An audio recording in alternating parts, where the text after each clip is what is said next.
What's up mga ka-Exorize? This is Papa Sep TV, and for today's video, ang pag-uusapan natin is kung paano nga ba mag-loan kay GCash ng 15,000 pesos up to 125,000 pesos.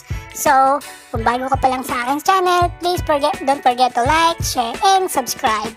Pero bago ang lahat, intro muna tayo para mukhang pro. Subscribe now and press the bell icon. Never miss an update.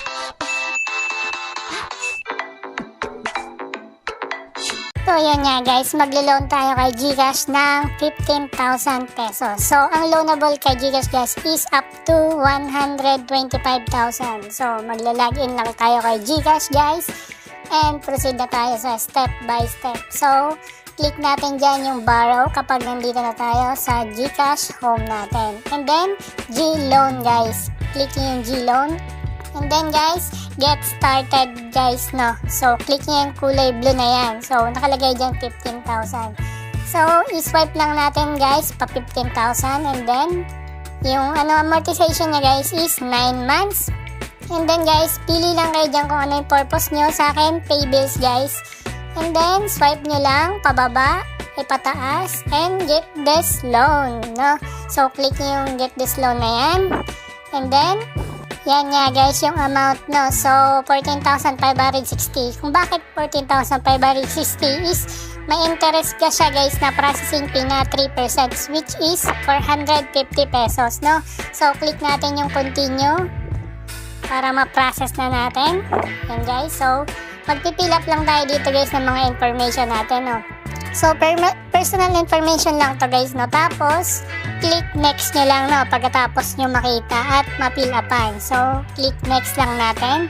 And dito nga guys, sa step 2 is mag-fill up ulit tayo ng pangalan, no? Yung nickname nyo. Tsaka, reference, naman guys, reference. Kailangan ng isang reference natin na tao. So, yung may contact person kayo, kahit hindi siya naka-register sa GCash, is pwede nyong gawing character reference, no? So, at least isa lang, no, guys? And after mo nga mapilapan yung character reference, guys, is click next nyo lang sa third step natin, no? So, click natin yung sa third step. Click next lang, guys, kapag tapos nyo na pilapan lahat, no? So, next. And then, guys, sa third step is i-review mo kung tama ba yung mga information na ilagay mo, and click nyo yung yung box na check. I-check nyo lang yan. Tapos click next nyo lang ulit. And then may kita yung mga agreement dito guys ni GCash. Swipe nyo lang kung ayaw nyo basahin. And then back natin siya. So, submit nyo lang to guys. Yan. So kapatapos ng submit guys is eto na nga yung loan natin, no?